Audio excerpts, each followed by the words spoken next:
About 9 o'clock. Moolah. Hey, yo, Moolah. Yo, is this thing on? Where's Wallace? Where's Wallace? Radio Network. Ricky Rush Danja. It's the Rush Danja Show. Let's go.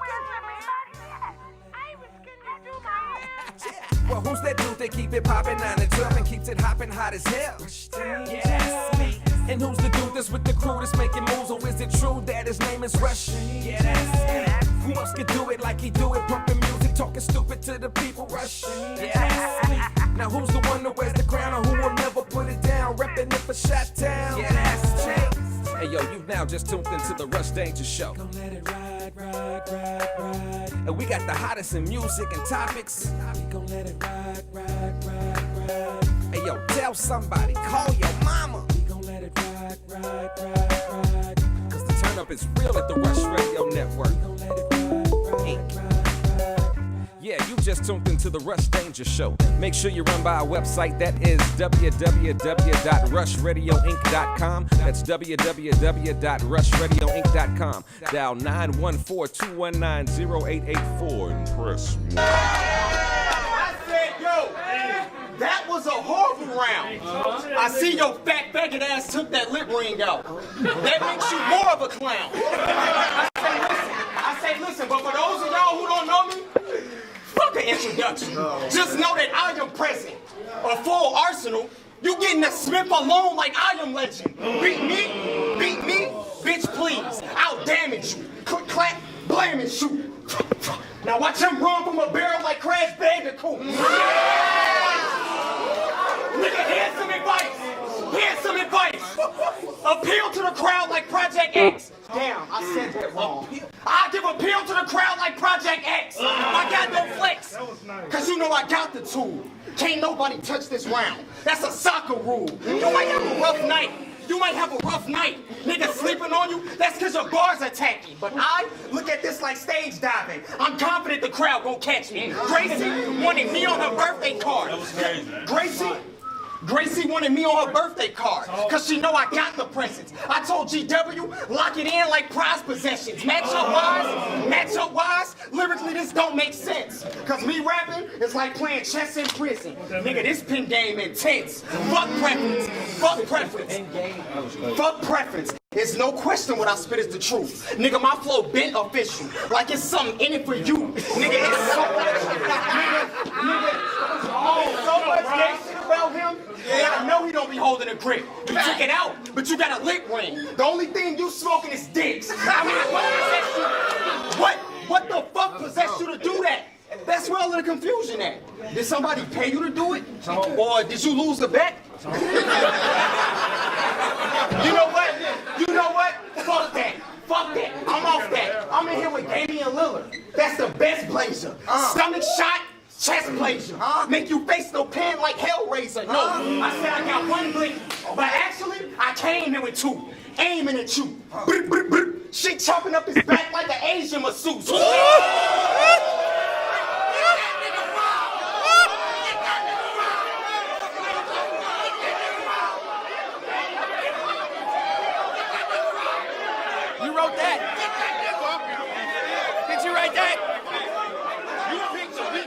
That nigga.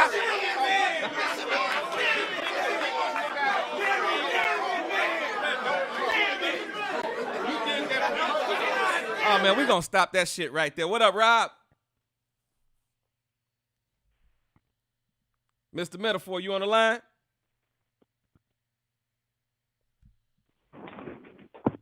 Rob. Yo. What up, nigga? Yo, what's good, man? I don't know. I'm trying to see what's the word, bro. I don't know what's good. All I know is I got a phone. Really? I got a hit from my little brother, Rob Metaphor, yesterday. And all I know, my little brother said, yo, I want to go live and I want to talk. And I said, bro, you know I got you, bro. You know, whenever time my little brother want to talk, my little brother got an open platform. What's on your mind, bro? You got some things on your mind. I know, first of all, let's start let's start it off real smooth. What's been going on in the world of Rob Metaphor? First of all, welcome to the show, Rush Danja Show, where hip hop and R&B reigns. Y'all already know what it is. Welcome to the show. This is not Behind the Bars. Y'all, Behind the Bars is on Saturdays. But my man definitely called me and said he had an exclusive and he wanted to get some stuff out in the air today.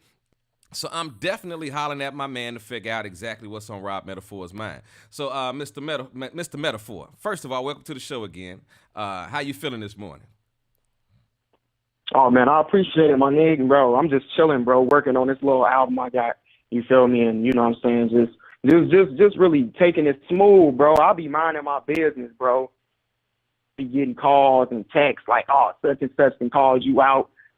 Such and such want to battle you, and they talking about 500, and niggas saying you ain't rookie of the year. Like, come on, bro. Like, really, all this blasphemy going on, bro. All this blasphemy going on. Like, I really don't understand it, bro. Like, niggas really got it confused. Like, so let me say this. All right, me out for 500 yesterday, right? Yeah, Frenchie called you. Frenchie called you out for 500 yesterday. Yes, he did. He tagged you in the post. You know, we got the April Fool's card coming up on April Fool's Day, and it's all money where your mouth is challenges. And we put the post out there and told people if they wanted to get into this particular battle, all they had to do was tag the person's name that they wanted to call out. And Frenchie had his name in there. Hold on one second. Hey, Drew, I'm gonna have to call you back. I'm on the line. I'm doing an interview, bro. All right. So, so after I got the phone call, everybody knows me. I don't wait to do any business. The second something comes across my meter, I hit my man Rob Metaphor up immediately. Say, yo, I just got a hit from Frenchie, and Frenchie said he wants to challenge you for the 500. And I'm gonna let you take it over from that point. Hey, first of all, this in the bud. Rob Metaphor battle whenever Rob Metaphor win a battle. Don't nobody control when or where I battle. Yes, I'm with a league and I have a league owner. That league owner is Gracie Murray.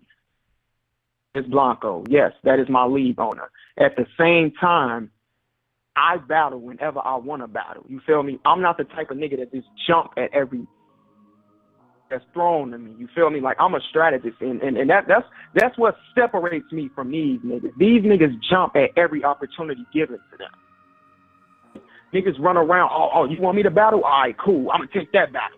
Oh, you want me to battle? And that's cool. That's cool. You feel me? At the same time, though, likes to be creative with my raps. You feel me? I can't just sit up and just write and just write around in one day. Okay, I could. So I'm a perfectionist, you feel me? So I'm not the type of nigga that's gonna take 30 battles a year. With that being said, no, I'm not gonna jump at every opportunity. First of all, let's nip this in the bud right now, you feel me? I'm a college student. I'm gonna be at Columbia doing communications. Facts. I have a whole degree that I'm trying to earn, you feel me? So I'm not gonna, and if people, for all my creative people out there, people who actually sit down and actually have talent and have skill and they actually take thought in what they write, to write rounds for a battle. You feel me? Not to mention being in school, working, having all this other shit, and trying to prepare for battles. That's why niggas be getting up there choking. You will never see Rob Metaphor get on stage and choke. Why? Because Rob Metaphor picks and chooses his battles. He takes time and actually go over his rounds and prepare his shit. You feel what I'm saying? So with that being said, I don't jump at any challenge or anything that's thrown at me. You feel me? Now, let's get on this rookie of the year shit. First of all, let me ask you this question, Rush. I want your opinion on this. Okay. Does rookie of the year, what does rookie of the year mean in Chicago? To me, rookie of the year, what does that do for you? If you asking me about rookie of the year, because and this is very interesting that you've asked me this, because I've had people ask me, like, who would I consider to be the rookie or the rookie of the year or the Midwest Militia Battler of the Year, and I be telling people, like, when you ask me that question, it's a lot that goes into that. You know what I'm saying? I look at the art. I don't just look at the battles that you've had, because I think some people they make it up luck to say, well, I battled this amount of times this year. And if I gotta pull on a line from my man Lux, it's not about how many fights that you've had, it's about who you fought. And when I look at it, your body of work for 2017 has to be at the top of you. It has to be at the top. Only people that I would consider to be in the conversation with you of Rookie of the Year for the body of work and the moves that they've made, whether I like the moves that they've made or not, it would be you. Franchise would be in the conversation because Franchise has put in his work and he has built up a name for himself. But when it comes down to Rookie of the Year, bro, I don't think anybody can actually say that they deserve that spot outside of you, because a lot of people that consider themselves rookies are still fighting for battles and fighting for positions where you really don't have to do that, where you, like you said, you sort of sit back and pick and choose the battles that you want right now. Everybody is not in that position. So I've said that clearly before. I think the only thing that some people have said is that you had battled before and whether you were to really be considered a rookie because you had been on 106 in Park and all these other things. And I tell people 106 in Park, in my opinion, is not what we do here. You know what I'm saying? It's a different atmosphere. It's a different vibe. So I still consider you the Rookie of the Year, in my opinion, sir. I mean, you know what I'm saying? And I appreciate that. But at the same time, it's like that don't, my point is, bro, that shouldn't matter. That's my whole thing. None of this shit should matter, bro. You got niggas like Primus that's making whole spreadsheets and, oh, okay, well, this person had this amount of battles, so that means that he got this. About like you said, it's not about who, how many battles you had. It's who you fought. Let's talk about this, bro. My first 3 battles, all right? My first 3 battles that's on camera right now. Let's talk about Art Cash, Boo Man, and Showstopper.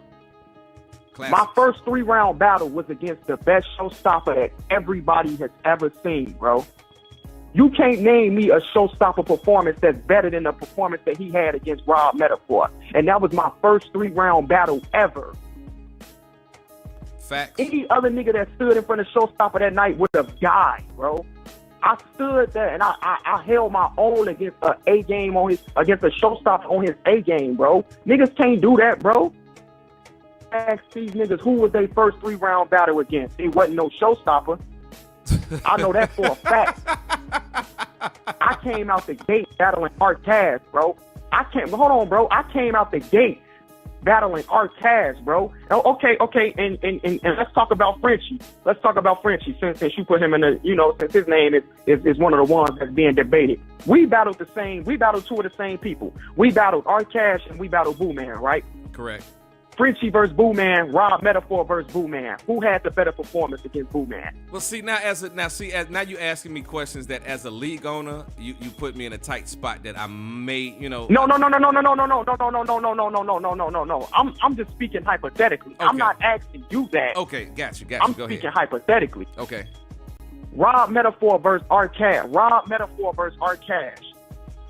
Bro, I was getting stopped every line after I battled Art Cash, bro. After every line, they were stopping me, bro. Gotta get reaction off pocket caps and headband and I'm gonna wipe your headband, bandana, whatever the fuck that was Art had on. That's what niggas get reaction for. I get reaction off talent, bro, off skill, bro. And I'm the type of nigga that I hate bragging, bro. I hate that, bro. But it's like, bro, it seems like when you get to talking like that, bro, it seems like when you sit back, bro, niggas get to, they just feel like you can do whatever. They can just say whatever and do whatever, you feel me? And this ain't that, bro. For real. Like, at the end of the day, bro, niggas not me, bro. Niggas is not fucking with me, bro. That's bottom line. And this goes for anybody, bro. This goes for anybody that think they got a chance, bro. For real. Because it's like niggas got me all the way fucked up, bro. To hear like, important you know what I'm saying? Your show is scheduled to start in 21 seconds. Hey, y'all, I'm about to open up the phone lines. The phone number that y'all saw up there originally, I'm about to put up the other phone number. Definitely dial in if y'all want to get into this, but I'm not going to take calls until I definitely get through and let Rob Your Metaphor. show will go live in 5 seconds. 4, 3, 2, 1. Let's get through that right quick. Blog Talk Radio. Okay, I'm just opening up the phone line, so I will be taking phone calls in a little while, but I do want to allow Rob Metaphor to get everything off his chest that he wants to discuss first. Is that all right with you, Rob? Yeah. We can open them phone lines up. Yeah, but no, bro, my whole thing is, bro, like it's my thing is I have so many opportunities, bro. Like so many league owners that hit me up. Bro, I can't do it. And I want to talk about this, bro. Gracie be blocking battles, and Gracie is the reason niggas don't battle, bro. Gracie has nothing to do with that, bro. Like, stop saying that. Like, stop saying, oh, you can't, you sound dumb. And that goes for anybody who say that. You can't battle unless Gracie say so. If I told Gracie I want to battle you niggas, Gracie gonna be like, well, I don't see why you want to battle these niggas, but shit, tell Kevo to set it up. You know I agree with that 100%. So niggas sounding dumb when they say that, bro. You know I agree with that 100% because, listen, and I understand this, and I'm dealing with this myself in battle rap where people have accused Johnny and myself of not running our own league, and I think that you've been around me enough, and you've been around me, and like personally, where it's just me and you. You know, me and Johnny make our own moves. You know what I'm saying? Yeah. We are completely supported by Gracie and the guerrilla warfare staff, but we are our own entity. We do our own things. We book our own battles. It is very, very public notice that when it comes down to certain things, Gracie calls me all the time and say, yo, I don't like how you did that. But she does not change what we do. She just speaks her mind and gives her opinion about what we're doing. However, she does not run, and she allows us to move freely and to operate the way that we need to operate. But the public consensus is because we are G-Dub and we are guerrilla warfare, and our organization is under guerrilla warfare, that we are undermined by some of the things that we do. We have a lot of people that have a lot of opinions that are incorrect, from the fact of people saying that Gracie runs our league, to the point where people say that we pay for views. And it's very irritating when you're on the opposite side and you work very hard and you work diligently to try to get yourself to a certain position in life, and people try to discredit it. So I do understand what you mean by that, brother. Yeah, bro. It's just like, come on now, bro. Like, people be, bro. It's just niggas know where it's at, bro. Like, niggas, and people be saying, like, oh, Gracie the reason niggas be jumping ship and this and that. No, niggas make career moves, bro. Don't want to play with LeBron no more. Well, Do that make Kyrie Irving a snake? No. Kyrie Irving just want a better opportunity for his career. He know where it's at. You feel me? Well, let me ask you a question, bro, because I don't think he already got his championship with LeBron. What you say? Let me ask you a question, because I think we talked about it previously on the show, and maybe people missed it. Let's just backtrack a little bit, because I think by the end of this interview, I want you to be able to have spoken on everything that has happened with you in the past few months. We spoke on it once before, but I don't know if everybody listened to it. Explain your transition, and I know it's been a lot that's went on with you. Explain your transition from Midwest Militia to Danger Zone to guerrilla warfare. Explain that to people so that there'll be no misconceptions about the thought process that you had throughout the year. Explain that to the people right quick. Okay, so first off, I was unbiased Midwest. You feel me? I was never Midwest Militia. That was before y'all was to the pitch, and you feel me? I was a part of unbiased Midwest. You feel me? I fell out with the other league owner. That's not Johnny. I fell out with the other league owner whose name won't be mentioned. Yeah. You feel me? So former league owner. Just put it that way. Former league owner. So I made my move. You feel me? Right. So then I decided, I'm like, all right, cool. You feel me? Motherfuckers told me Gracie wasn't doing battle rap. She wasn't, guerrilla warfare was under the raps at that time. So I'm like, all right, cool. Well, then fuck it. I'm not rocking with them, so I might as well go with Danger Zone. You feel me? And seeing the way things was going, bro, I just seen how things was transpiring, and people was telling me one thing, and then another person was telling me one thing, and then Gracie came along with this card, you feel me, with her birthday card, You feel me? And I just made my move, bro. At the end of the day, bro, I saw how shit was transpiring, bro. And I was just like, you know what I'm saying? I'm going to go ahead and just make my move to GW. But I will say this, bro. Like, does it really count? Do I really count as ever being a part of Danger Zone? Because link me to a flyer, a Danger Zone flyer that got my name on it. Show me where Rob Metaphor had on a Danger Zone jersey before. Show me a Danger Zone battle that has Rob Metaphor. Show me a Rob Metaphor Danger Zone battle. Show you 2 Rob Metaphor GW battles, and I can show you a Midwest Militia battle from Rob Metaphor. So, I mean, does that really count? Like, do I really count as being, is it like somebody who got traded to the Phoenix Suns, you feel me? And then before the season start, he gets traded somewhere else. Does the team that he was with on the off season, do that count? Like, let's say Kyrie Irving went to Boston, right? But they traded him to the Phoenix Suns before the season started. Do him being with Boston, do that really count? No. People gonna look at, oh, well, we gonna look at where his body of work is. That's a very interesting analogy, ain't no bro. Danger Zone work of Rob Metaphor. That's a what up, Jones? Ain't no Danger Zone footage of Rob Metaphor. It ain't no Danger Zone footage of Rob Metaphor.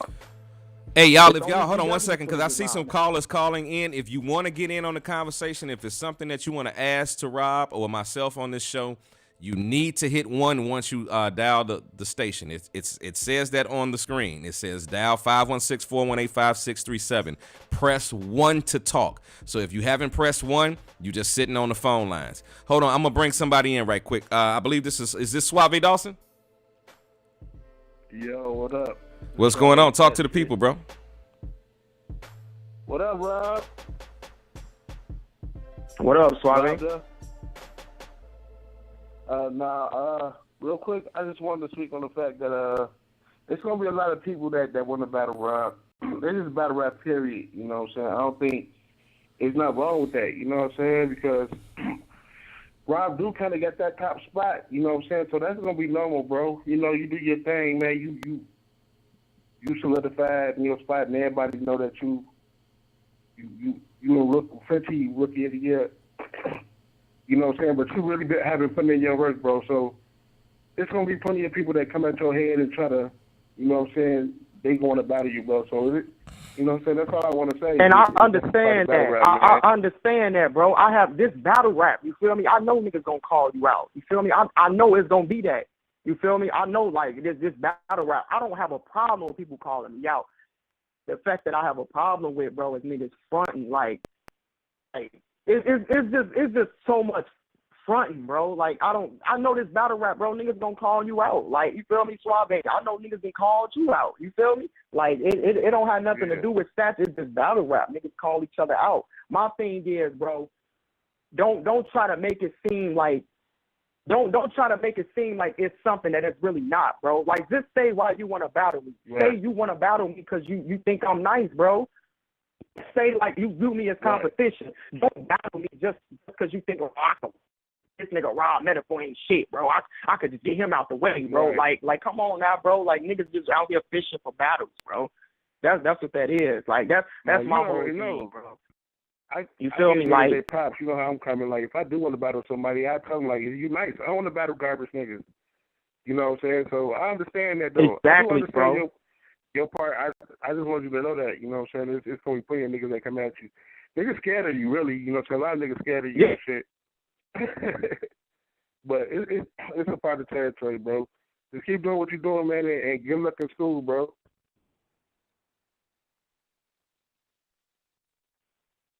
Yeah. I can't hear shit. That's just facts. You know, some of y'all gonna have to see Suave Dawson come 420. Y'all already know what it is. You know what I mean? We already booking stuff. Suave fire, bro. Suave Dawson is fire ass battle rapper, bro. For real. Yeah, and shout out to Suave, because I say this all the time. Suave is one of the most loyal people to the organization that we have, man. Like, a lot of people, you know, they consider themselves part of the organization, but they don't really wear the flag. You know what I'm saying? And it is what it is. It's you know, part of the game. It's part of the politics. But Suave is one of them guys that, you know, in public, in the groups, behind the scenes, is always pushing his league. He's always pushing Midwest Militia Guerrilla Warfare, MTB, and I appreciate that, brother, for that. So I wanted to get that. Just want to say that to my man Suave right quick while he was online. Man, appreciate you, brother.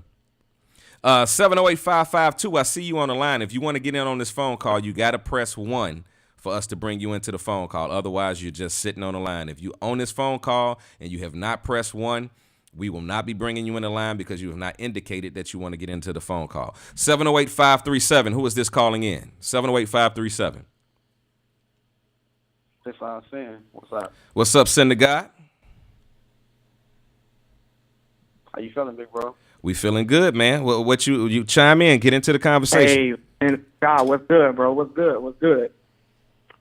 Man, what's good with it, big bro? You already know what it is, man. I just wanted to go ahead. Come on, you gotta talk with your chest, nigga. Don't come in here talking all soft. Talk with your chest, nigga. Talk with your chest so we can hear you. I already told you about that shit. Don't come around here soft talking around me, nigga. I don't like soft. Yeah, bro. Hey, bro. If you trying to battle me, bro, you definitely gonna have to up that vocal projection for real, man. for real. If you trying to battle me, bro. I don't like grown ass men talking to other grown ass men real soft, nigga. Say it with your chest, nigga. Say it with your chest. Nah, what's going on though, man? Hey, look, at the end of the day, nah, I just wanted to, like I said, I wanted to hit on what you was talking about and shit, G. It's kind of like what Suave was saying and shit, G. Like, at the end of the day, bro, you got that position that a lot of motherfuckers thirsty for, bro. That's really where they fall down to, you know what I'm saying? But I do feel what you're saying, though, you know what I'm saying? Motherfuckers is kind of like trying to undermine, you know what I'm saying, your progression and what you're going to put in, you know what I'm saying? Like, or like trying to make it seem like Gracie holding you back or some shit like that, like you ain't got your own shit. You might be trying to make your own business moves and shit. So my thing is, bro. Yeah, bro. My thing is, bro, and I ain't mean to cut you off, but my thing is, bro, is niggas that just want to battle on GW. They want a GW plate and they want to battle Raw Metaphor on GW. So they say, oh, you can't battle unless Gracie say so. Just say you want to battle me on guerrilla warfare. Like, don't try to bait me, bro. Just say you want to battle. That's it. That's my whole thing. Like, right. My whole thing is I don't mind people call any and everybody can call me out, bro. I don't have no problem with it. When you call me out, be 100 though. What I have a problem with is the like niggas who front they move, bro. Like, don't front, bro. Don't front. You know what it is. Like, don't say, oh, nigga, I'll smoke you. When I done had conversations with niggas, they be like, yo, man, you want to, you know what I'm saying? Like, come on now, bro. Like, I just don't like, call me out all you want. Sin, you call me out, bro. Like, me and you, like, I told you straight up, if you do your numbers at this tournament, bro, I'm seeing you at Who Won't Smoke. Like that, and it is what it is, bro. Me and you got that mutual respect thing. You feel me? Hey, I want to battle you because you 100 and I think you fire. You want to battle me for the same reason. You ain't saying like, oh, nigga, you garbage and I want to battle you. When deep down, you know that, you know what I'm saying, this going to be a tough challenge for you. You know what I'm saying? You not doing that. Yeah, because the thing and that's why I can respect. Go ahead. Yeah, it's like the thing is, I'm not going to downplay your work. You know what I'm saying? I'm not going to downplay your craft. Hey, talk just a little bit louder in the phone, Sin. You still real low, so talk just a little bit, please. No, I was saying I'm not gonna downplay your craft. I'm not gonna downplay your art. I'm not gonna downplay none of that shit. You know what I'm saying? At the end of the day, to be 100 with you, G, like when everybody was like, yeah, rob that nigga. When I went and researched myself, you feel me? When I heard how you spit, I was like, yeah, bro, gonna get, you know what I'm saying? Bro, gonna be a fight. You know what I'm saying? But I ain't gonna stunt like I was like, you know, I fucking around there like you was my goal. Like I felt like once I got to you, you know what I'm saying, everything was gonna be smooth and shit. But I didn't plan for it to be as fast as it was. But niggas who know me know I ain't ducking nothing. You know what I'm saying? And at the end of the day, I definitely respect the opportunity to stand in front of you because I feel like you one of the people that make, for me at least, you one of the people that make battle rap interesting.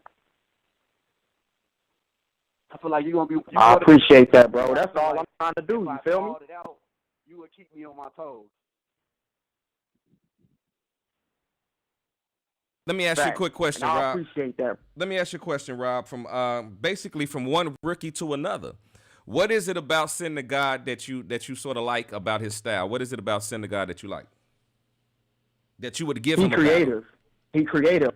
Like he creative, bro. Like he sit down. You could tell he actually sit down and think of punches, bro. Like he actually sit down and think of material. Like he not one of them people that just take one word and rhyme the same sounding word for 5 minutes. Or he not one of them people that just sit down and just, like, you know what I'm saying, just rap about what he do to a nigga. Like, you know what I'm saying? Like, come on, which I'm not knocking nobody's style, you feel me? I'm not knocking. If that's what you do, that's what you do. I'm just saying my preference. My preference is I saw his hunger, you feel me? When I saw him in that triple threat, yeah, he was a little sloppy, you know what I'm saying? His performance and bars could have been better, but at the same time, I saw and I heard some shit from him. I'm like, bro, this dude could be fire. Then when I saw him in the Capo battle, I'm like, all right, cool, he's stepping it up. Like, he's progressing every battle. So I know by the time he gets to me, you know what I'm saying, he gon' been and had a fire battle. I'm looking at matchups, bro. I don't just battle people just because I don't just battle motherfuckers just because it'd be like, oh, okay, you hot right now and I'm hot right now. So that means we need to battle each other. The matchup, who match up well with each other? You feel me? It took Sue Surf and Hitman Holla 5 years to battle each other before they was battling. You know what I'm saying? Before they ended up locking horns in the ring. You feel me? You don't have to battle somebody just because both of y'all torching right now. You feel me? Or just because such and such got a name and this person got a name, so that means, oh, we automatically got a battle. I like matchups, bro. If the matchup if it's not a good matchup for me, bro, I'm not gonna take it. You feel me? And I think he a good matchup. You feel me? Like I think he a good matchup. You feel me? Whether regardless of people see it or not, it takes for a motherfucker with a name or somebody with some type of stature to bring that out of somebody. Like I'm a use me and Art for a prime example. Everybody had me losing to Art Cash, bro. Every known battle rapper in Chicago had me losing to Art Cash before me and Art battle.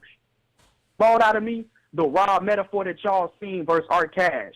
You feel me? So sometimes it takes for it takes for somebody to get that right matchup for them to shine. You feel me? And that's why I'm saying I think Syndergaard is gonna be fire, bro. So that's why I'm saying like I'll battle him before I battle some of these niggas that got a name, bro.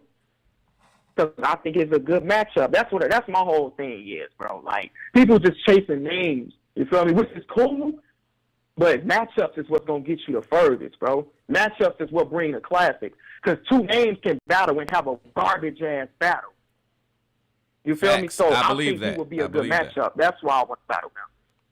Shout out to that though. Hey, and I think that's a big thing too, because this is what I find interesting. Rob Metaphor, when people, when we go back to that conversation about Rookie of the Year, one of the things that I have to evaluate is how many other people are willing to battle you because of the look that it would be for them. And there are a lot of people out here battle rapping that people don't care about battle rapping them. It's not going to be a good look for them. It's not going to mean anything. But especially let's talk about somebody like a Syndergaard, a Drew the Viper, or a Little Glenn, Jinx. A battle with Rob Metaphor is important to them. It's a battle that they need to be solidified, which is the whole point of us doing the Who Won't Smoke tournament, because you got a lot of rookies that say, yo, I just need a shot. Ain't nobody giving me a shot. Don't nobody deal with the rookies. Okay, we put you in this tournament, and the result of that is you're going to get a name. But once you get that name, there will be no excuses about you not being able to get a name anymore. Either you're going to step up to the plate and put your work in, or you're going to get your ass bodied. The tournament for me is to weed out people that are not ready and to find out who is ready to take to the next level, because let's look at it. G-Dub is G-Dub. Midwest Militia cannot be G-Dub at this moment. So what do we do to solidify ourselves? We look at the next 5 years of talent. Where would a game be in 5 years? Where would a Syndergaard be in 5 years? Where would a Drew the Viper be in 5 years? Where would a Playboy be in 5 years? Where would you feel what I'm saying? We are right now And I'm not trying to toot my own horn, but I think with the efforts of this tournament, we have sparked a whole nother level of battle rappers that weren't going to get a shot, including, and this is no dig at Danger Zone, but Danger Zone only has 2 events out of the year. So for people like Playboy, I'll even use Primus as an example because we know he's with Danger Zone. But they won't get that many looks on Danger Zone because the way that Danger Zone is structured and how many battles that they hold a year. We are right now already looking at April where we're gonna have 2 events in April alone, not including January 6th, being followed by the 28th with G-Dub and everything else. So you go from a year and a half ago where there were not a lot of battles going on because Gracie stepped out of the game. Now look at where the game is now. And I'm not trying to toot my own horn, but I will say that we had a lot to do with the insurgence of battle rap in Chicago and the scene that's happening right now in Chicago. Because in my opinion, the scene somewhat died off for a while. Now it's probably hotter than it's ever been. What's your thoughts on that, Rob? No, you hit it right on the nose, bro. You hit it, and that's why you got niggas like that who want to come over here and want to battle. You know what I'm saying? They want to come because y'all didn't spark something. You feel me? It's been an event every month, damn near every month of the year so far. You know what I'm saying? Coming from this side. Yeah. And I'm not trying to throw shots or nothing, but like you said, bro, niggas only have 2 events a year. So it's like, where else you gonna get your looks from? So you not tooting your own horn. You speaking facts, bro. You speak, and the thing is, you bringing niggas from over there. You feel me? You welcoming them with open arms, like, yeah, everybody.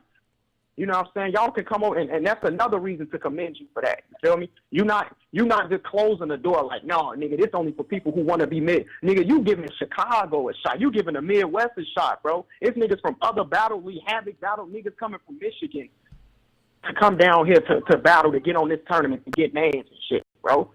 You know what I'm saying? You not keeping the door closed for certain motherfuckers. So, no, you not tooting your own horn. You speaking facts. You hit it right on the nose. I agree with it. Yeah, and because I get, I don't say a lot, but I hear a lot of the little naysayers and people that say little stuff about me, say little stuff about Johnny, say little stuff about the organization. And I won't lie, sometimes it irritates me. It really bugs the hell out of me, but on the flip side of it, if you're not doing something right, then people ain't gonna talk about you. If you're doing something right, people will be at your neck. People will have something negative to say. So to that degree, I sort of take the good with the bad. But at the end of the night, when I close my eyes, when I'm sitting by myself and I hear some of this negative stuff that comes across, it really does bother me because everybody knows my position when I first got in the game. I tried to bring everybody together. I tried to bring G-Dub together with Danger Zone and tried to put some events together where we could all take over the city. And for whatever reasons, that dream never came to play. However, it did not stop my ambition from the vision that I saw from putting together great events and looking for new talent. You know what I'm saying? And trying to make our own mark in the game. So, it comes with the good and the bad. And I'll say this to everybody that has supported the movement. I heard somebody made a comment to me the other day saying that, they tried to use the thing about us buying views, and we ain't buying views. I'll say that a million times. But to say, well, that's why the radio show ain't popping like it used to. No, the radio show is not popping on a general scale like it used to because it's a lot of motherfuckers that was dick riding and a lot of people that want to make other people feel a certain way, and they don't want to fuck with us because they feel like, yo, if I fuck with them, I don't know what this person gonna say, and I don't know what this person is gonna say. And if that's the type of person that you are, stay your ass on that side of the track because I don't want no.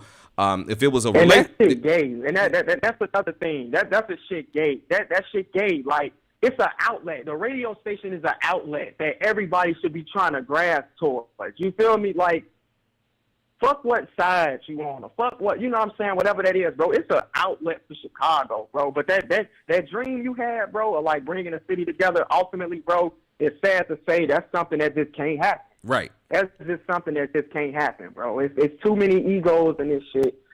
It's too many, you know what I'm saying? It's just, It's just shit that just won't happen, bro. You know what I'm saying? So, but I mean, like I said, bro, I commend you. Like, even with this outlet right now, bro, like, you know, people need to take advantage of that. Like how I was just able to hit you up, like, hey, bro, when you go on the show, I'm trying to get on the show. You know what I'm saying?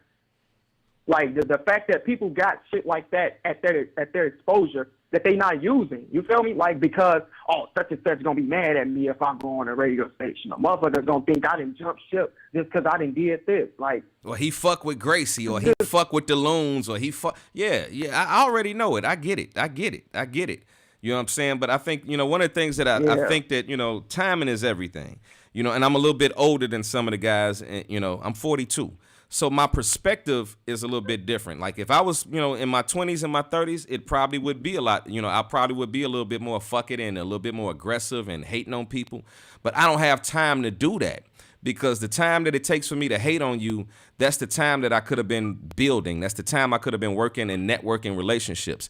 Like, you know, even with the relationship that I have with Gracie, there are relationships that I have with other people on the other side, but that doesn't affect my relationship with Gracie, because I love my sister 100%. But there are other people that have just been cool and genuine good people to me that I have an issue with being an asshole to. Like if you haven't done anything to me personally, or if it's something that happened 4 or 5 years ago before I got here, 2, 3, 4, 5 years before I got here, and I have no knowledge of it, I can't carry the weight for everybody. You know what I'm saying? I can't hate everybody that you hate. I can't dislike everybody that you dislike, and I can't like everybody that you like. It's just part of the game. But I think it's just a sad it's a sad mind state, because we live in a generation of followers. As long as people feel that they can get something out of you, as long as people feel that they can ride the wave, for as long as they can ride the wave, they will. But then the second that they don't need you anymore, they feel that they don't need you anymore, they turn their back on you.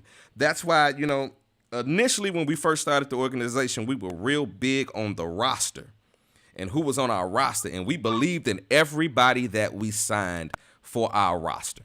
And I mean that. We believed in everybody that we said that we wanted to put on the Midwest Militia roster.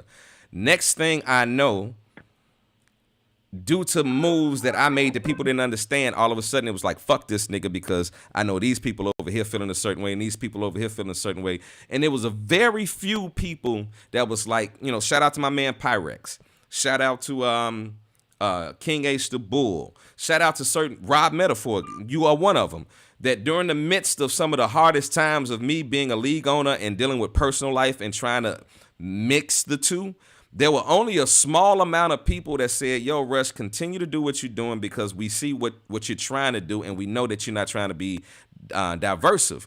But if I would have just sat back and put all my stock into what people thought about me and the moves that I was making, we would not be doing anything that we're doing right now. I had to make a decision, and which makes me understand when you say, just because somebody want to battle me or do something, I don't have to take that battle. I'm going to do what works best for me. A lot of people don't have that understanding, and a lot of people, and like even in your situation, you go into school, you're trying to do stuff outside of battle rap.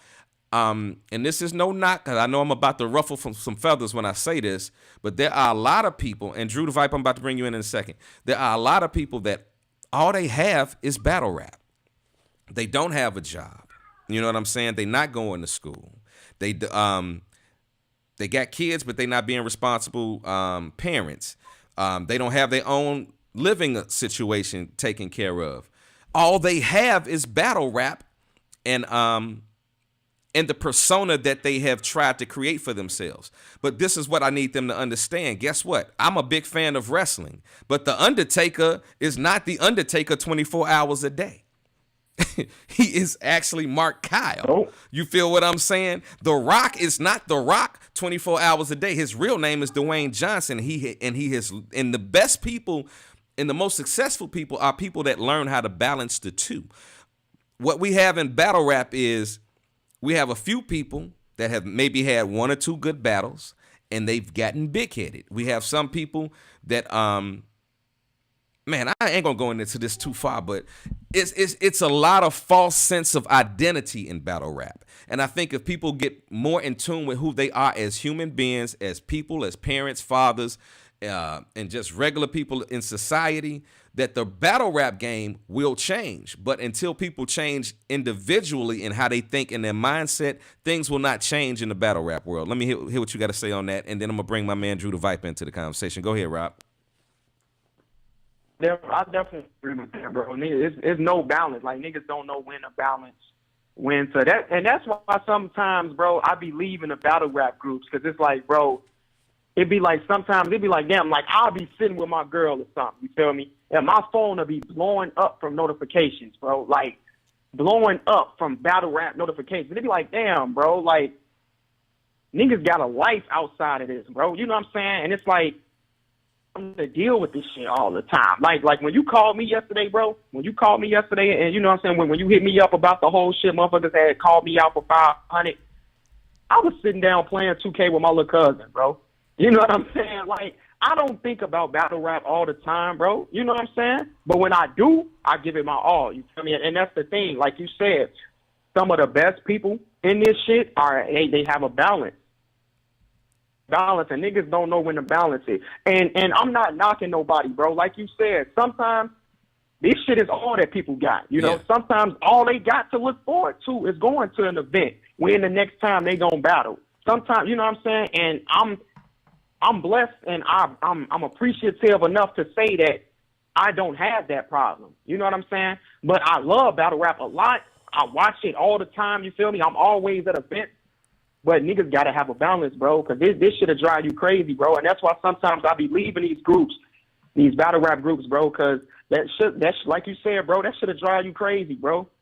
That shit'll drive you crazy. But go ahead, bring Drew in. I know he been waiting for a minute. What's up, Mr. Mr. Andrew Banks? I almost called you Drew the Viper. What's going on, Andrew Banks?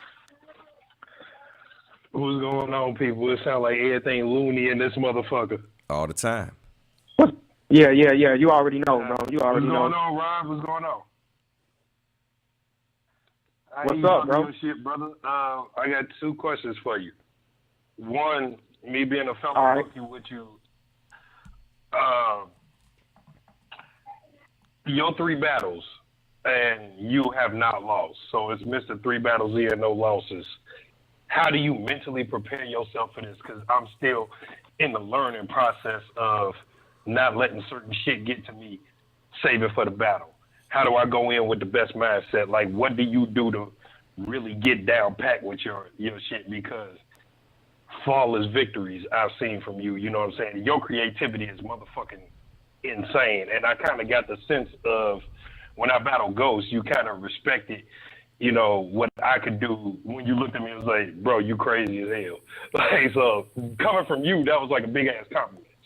But what do you do? Hey, bro, I appreciate that, bro. It's a compliment seeing y'all. It's a compliment in seeing y'all just go crazy, bro, and even respect my opinion. You know what I'm saying? In like, Rush little living room. You know what I'm saying? Yeah. But no, bro. With my little ass ceiling. Prepare, bro. Like how I be mentally preparing for battles, bro. This is what I do, bro. I tune shit out. You feel me? Like, bro, like I'll lead a group. I'll lead everything battle rap affiliated that I'm with. I step away from it, bro, and I go into my career because I'm gonna be rapping mad. If I stayed in some of these groups, bro, and like really let my opponent get to me and get under my skin, bro, like, it's going to affect my writing because it's going to be like, now I'm just mad, right? Instead of me being creative, right? And being focused. You know what I'm saying? So, yeah, you feel me? Like, being focused. So I kind of go into the hyperbolic time chamber, bro. Like, I just seclude myself off from everything, bro. So that's why, like, a lot of the times when I'm writing for a battle, and that's why I say I don't take battles at the drop of a dime, because it's like I really want to focus and give.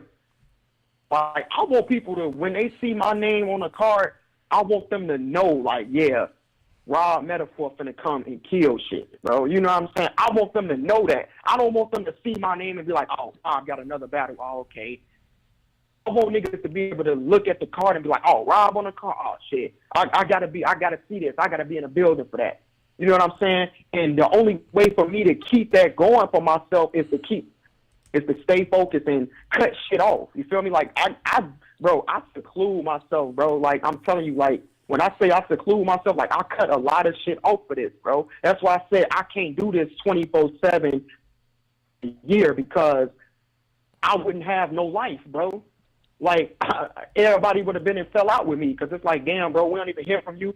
I wouldn't come out my crib. Like, I wouldn't, like, bro, like, that's how dedicated and I am when it comes to my writing, bro. I'm a perfectionist. That's why I say, bro, some of these niggas that think they stand a chance with me in a ring, they don't, bro, because I'm too much of a perfectionist of this shit, bro. Like, you know what I'm saying? And it's like, I don't even like bragging like that, bro, because, and this is the first time niggas have ever really heard me brag, but it's like, damn, bro, like, it's getting to the point where it's like, bro, y'all niggas gonna have to just recognize, bro, like, this ain't that, bro. You feel me? But to answer your question, bro, I just cut all this shit out, bro. I just exclude myself. Hey, and I'm glad you said that because I'm gonna bring this to Drew. Drew, after you did your last battle, what did I tell you not to do, and what did I tell you to do? I said what? I believe your exact words were, you show up to not lose. No, when I said stay off social media until it's time for the battle. Oh yeah, yeah, bro. Oh, you did. Don't be. That's the best thing to do, bro. Don't be the asshole yet. Yeah, I said don't He troll. said, don't be the asshole yet. I said don't troll. Don't do nothing. Put all the work into your bars. I said all you have to do is build the fight the week before the battle. Is that exactly what I told you to do? Mm-hmm. And I found that very interesting that is exactly what Rob Metaphor does when he takes his battles. I think that was a great question that you asked because I think it was good that you heard that. And I think it's good that a lot of battle rappers hear that. Yeah. Yeah, bro. I appreciate you asking me that, bro, because it's like a lot of the times, bro, it's all about preparing, bro. You can have a fire round. It could be trash, bro. Your performance gonna be trash. You can have an average round. You could have a C+ round, and you could still win a battle if you prepare. Because you know why? Performance. It affects like if you prepare, you know, like nigga, it's body language, it's muscle memory. You know what I'm saying? Like that way, you do extra shit. You be like, damn, I didn't even know I was gonna be able to do that. You feel me? Like my round for the showstopper. Like, I was so deep into them rounds, bro, where it was like the shit was like muscle memory, bro. Like, the lyrics was just flowing, like off, bro. I didn't even have to memorize nothing. It was just like, because I prepared, bro. Like, that's all. Preparation is key. You can have average bars, bro, and it's been proven. You can have average as bars. But if your performance is A1 because you prepared, you can win a battle, bro. You can win a battle. So it's all about preparing. But niggas got different ways of preparing. You know what I'm saying? It's certain niggas that need to get mad in order to go crazy. Yeah, sure. You know what I'm saying? So I can't tell you, hey, take my advice and seclude yourself because that might not work for you. You might have to, it might take a nigga to piss you off in order to bring out the best Andrew. You know what I'm saying? So it's like, that's just what I do for me, though. Like, you feel me? Because if I get mad, bro, I'm gonna do some asshole shit and be like, bro, you know what? Wait till the day of the battle and tell a motherfucker, hey, you battling the wall, nigga. Fuck you talking about? You know what I'm saying? But I wouldn't do no shit like that. I would do shit like that because I stay off social media. You feel me? And I don't let nobody get under my skin like that.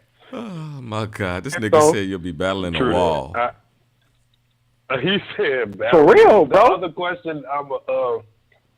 The other question I got, I recently, it's well known now, I went through a character change, a name change, and everybody was asking me, like Suave asked me why yesterday, and I explained, the Viper is who I am musically. You know what I'm saying? That's what I do on tracks and whatnot. And I thought it was going to work in battle rap, and it hasn't. I think it was me forcing it.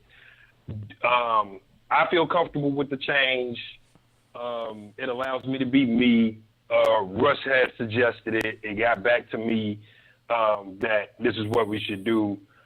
Do you, and I'm not speaking on me personally, but for some people who don't work out they first go around, like people who like just kind of getting beat up in the ring, do you think it helps if they go through necessary changes, like maybe a name change, a different persona, a different style? Like, does it really work like that to an advantage or a disadvantage? It absolutely helps, bro. Sometimes you got to sit back and reevaluate shit. Like, what you did was, bro, you went back to the drawing board. That's basically what you did, bro. You went back, you like, all right. You know what I'm saying? I done had a couple of subpar performances. You know what I'm saying? It's time for me to go back and reevaluate some shit. You know what I'm saying? You changed your whole name. So now what that develops for you is the element of surprise. Now you didn't change your name.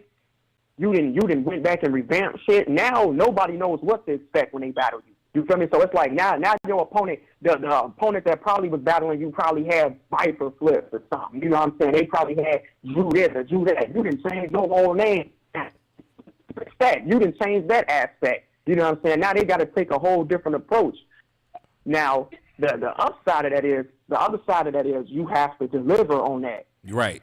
Now that you done did that, you done had these performances, people said you need to get better, you done went back and you done reevaluated your shit. Now you gotta back that up, bro. Pause. You gotta come with it now. You feel me? Like, you know what I'm saying? So, but I absolutely think that helps, bro. A lot of the time, bro, I'm telling you, when I lost on 106 in Park, bro, that changed a lot. Like, I had to go back and that's why I'm the way that I am now, bro. That's why I make every line count. Cause it's like I can't have no dry areas in my material. You know what I'm saying? So sometimes and that bounce back out. You know what I'm saying? So I'm hoping and I'm thinking that that's really gonna help you out, bro. Cause it's like now you didn't change your whole little persona. You know what I'm saying? So it's like you done bought that element of surprise. Now, only thing is you got to show people, you know what I'm saying, what that's all about now. So, yeah, I absolutely think that helps a lot. And let me tell you, definitely can work I want to elaborate on that a little bit. Let me elaborate on that. Because the reason that conversation came up and I even approached him with that was because the more I got to hang around Drew the Viper, or Andrew, I was recognizing that the persona that, because we both wrestling fans. Me and him are, we are huge wrestling fans. Right. Facts. I am too. Shit, I was just at Monday Night Raw. Shit. Right. So he was deep on the NXT Viper thing. Basically, if you think about it, every time you saw Drew, he was in all black all the time. I was like, Drew, when I see you on stage, you have a natural happy side to you. You're a naturally good guy. Get past all the trolling and the shit talking that you do. I said, but you are naturally a good guy. You're a family man. You have a good head on your shoulders. I said, you're trying to go for this gangster Drew the Viper character, and that's not your natural being. I said, what I feel is going to work for you is becoming more of who you are. Because to me, K-Shine, what makes K-Shine so K-Shine is when you see K-Shine talking and when you see him battle rapping, it's the same thing. You see Mook battle rapping, it's the same thing. So for Drew, it was like he was Drew, but then when he became a battle rapper, he would try to transform into a whole nother person, and that person was not completely connecting with himself or the crowd. So I'm like, bro, why don't you be more of yourself and see how that fits? Instead of coming in all black, change up the gear a little bit. You know what I'm saying? Change your presence so that, because, one of the main things that I had with him, and if you were here when we did the tournament, the smiling. Drew cannot help smile. If you spit a fire-ass bar at Drew and he's your opponent, he's just going to naturally smile and be like, that was dope. That was dope. And that did not resonate with being a Viper, because a Viper is something that will bite the shit out you. You know what I'm saying? At any given point in time. Yeah. So I said, embrace who you are. You know, and we've had this conversation about, you know, he always says, you know, I'm a nerd. I said, well, bro, if you want to be a nerd and that's who you are, embrace that shit. You don't have to come off talking about I got a gun so big, and when people see you in real life, they be like, then that's not Drew. So become more of who Drew is and make those bars add up and the performance add up to who you naturally are, and you will resonate with the crowd a lot better, in my opinion. What do you think about that? What do you think about that, Rob? Yeah, I'm definitely, and I hope he took your advice, bro. Well, I definitely hope he took your advice, because that's what it's all about, bro. If you not yourself on that stage, you never gonna be comfortable, because you acting, you putting on a character. You feel me? And it's like rapping. Don't get me wrong. You got certain niggas like Daylight who could, like, when he first started, that's all he was doing was being something he wasn't. Not true. Not true.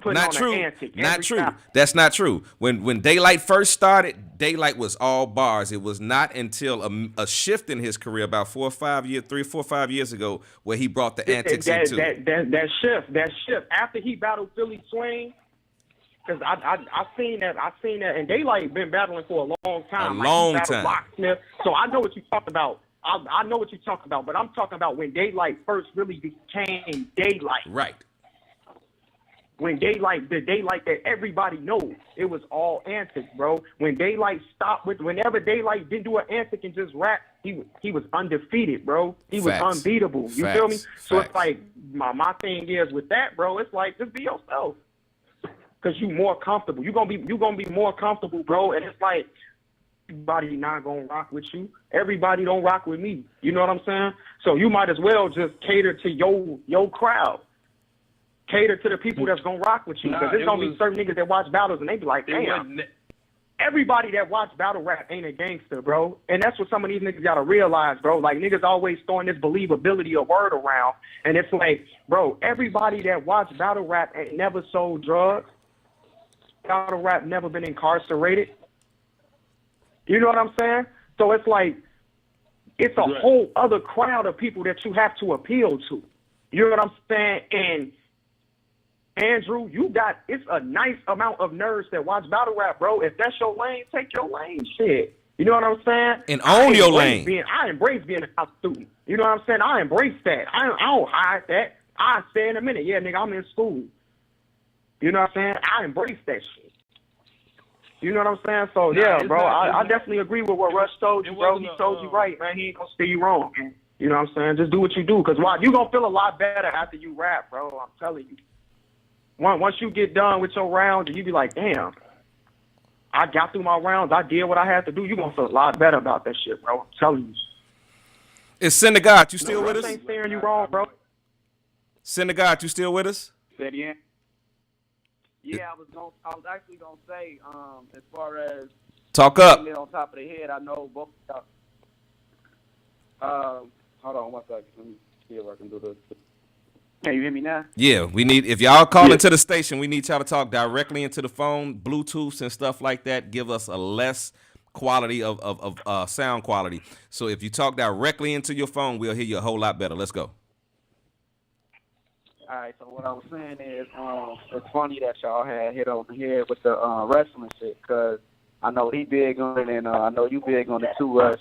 You know what I'm saying? I know you big on the 2 Rob and shit. So I was gonna say, as far as your personality change, you think about Mankind. You know what I'm saying? Like, when Mankind, when he first came out, he wasn't the same Mankind when he started, you know what I'm saying, flipping his shit. You know what I'm saying? And everybody started to, like, at first he was like everybody was like downplaying his ass and shit, especially when he came out with Mr. Saki and all the other shit. Yeah. Niggas wasn't really paying him no attention and shit. It wasn't until he started changing his personality and started doing other shit, and you know what I'm saying, like bringing another taste to it that Dude Love and all the other characters. Results.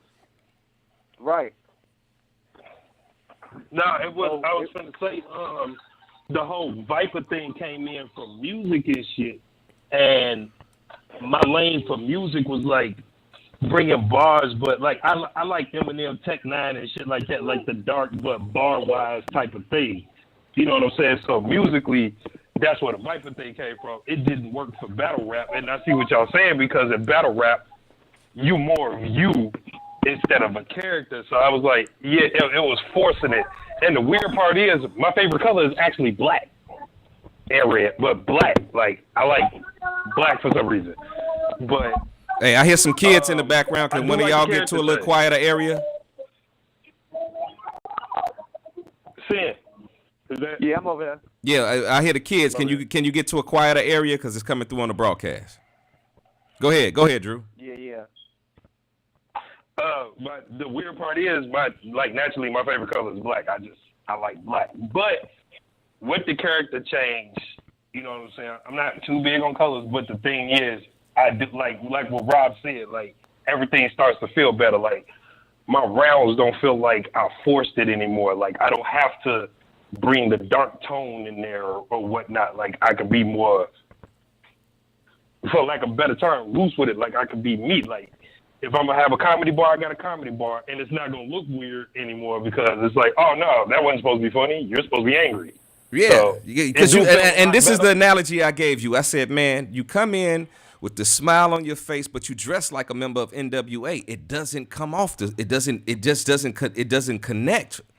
You know what I mean? I'm like, you got, like, honestly, that's the only thing I can really attest to. Like, when I look at old NWA footage, that's what I see when I see Drew the Viper. I see all black with the hat on. Only thing missing is the Nexus sign and just replace it with NWA. But it just didn't resonate with the connection with you and the people that are watching you and the people that you want to respect your craft.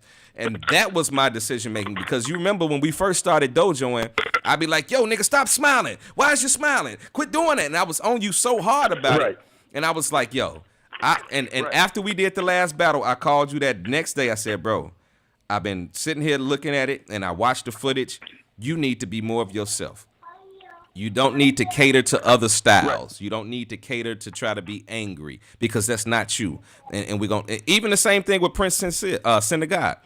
Sin the God does not have the personality of a gangster or a gangster or a straight thug. He has the personality of a cool nigga. You know what I mean? And I told him, embrace being a cool nigga. You know what I'm saying? Embrace it. And I think when you saw the difference when you saw the difference.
Y'all still with me? Get this right, because the sound just tried to tweak out on me real quick. But go ahead.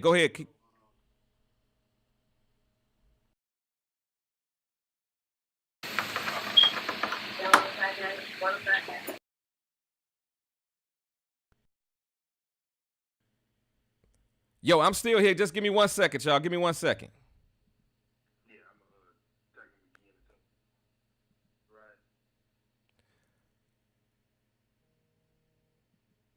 Can y'all hear me? Can you hear me? Let's see. Let me see if we get Rob back in here. Rob, you there? Yeah, I'm here. Okay, cool. All right. My question to you is this. Hold on. I think we got Suave back on the line. My question to you is this. What have you, in the small amount of time that you've been battle rapping, what have you learned from battle rap that has made you better? what are some of the key elements that you could probably push onto other people to help them become better battle rappers? As far as like what have I learned, like as far as like skill wise, like that I could use during a battle or just in general? Both. Well, skill wise, I mean, it definitely helped me with as far I learned how to prepare more. Like, you know what I'm saying? I learned how to be more on cue. It definitely helped me with my memorization, like as far as like you know, it basically helped me out with my muscle memory. You feel me? Like as far as being able to just say a line without even thinking about it. You know what I'm saying? It helped me. It took my mind to another complex level because it's like now I can't just say anything. I can't just rap the way I used to rap.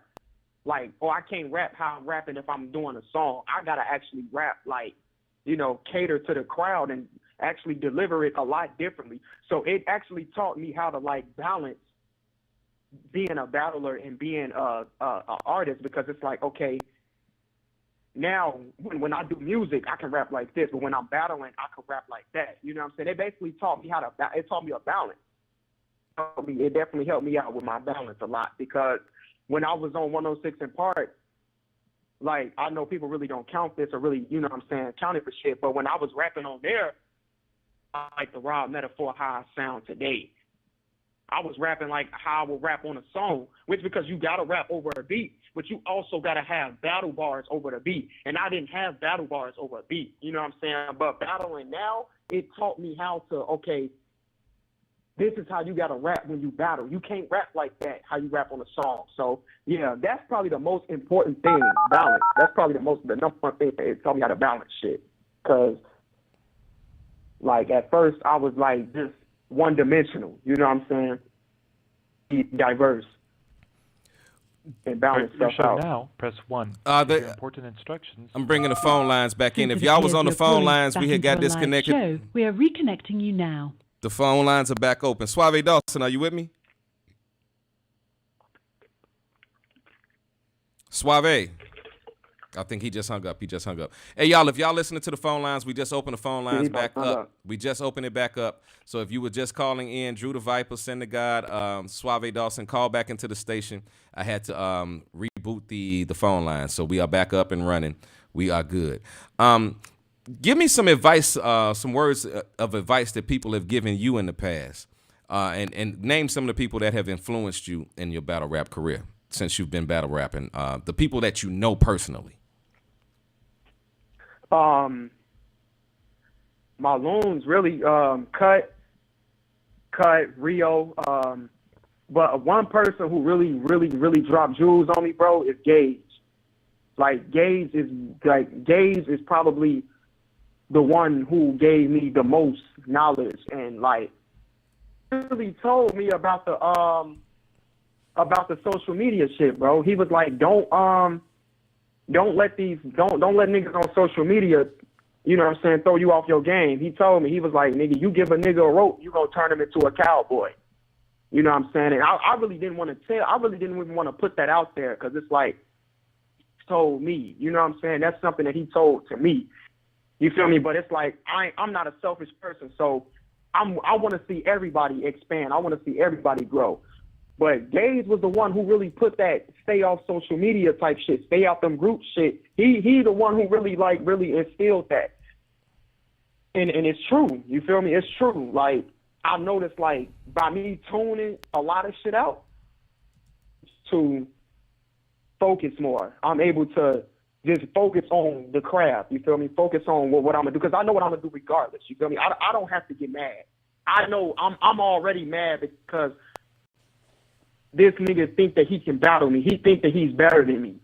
You know what I'm saying? That makes me mad enough when somebody thinks that they can beat me, bro. I'm a real competitive person. Like, I'm humble, but I'm a real competitive person. You know what I'm saying? So the fact that somebody thinks that they even stand a chance or think that I'm not on their level, like, that's the one thing that can really get to me. If you want to make me mad before a battle, just say I'm not on your level, bro. Like, and that's going to fight us quick, bro. Like, for real, I'm dead at. Just all you got to do is say, Rob, you not fucking with me, bro. That pisses me off, bro. Like for whatever reason, bro.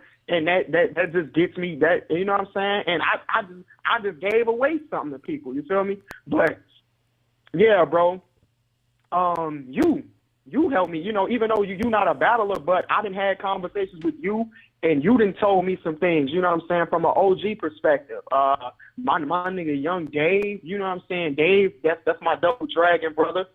You know what I'm saying? Dave done dropped jewels on me before. Big Cannon, bro. After my showstopper battle, I had a conversation with Big Cannon. You know what I'm saying? So it's like, bro, but the main person though, like who the most was, I would have to say, Gage. Okay. Gage. I'm gonna ask you something on the flip side of that. What are some of the things?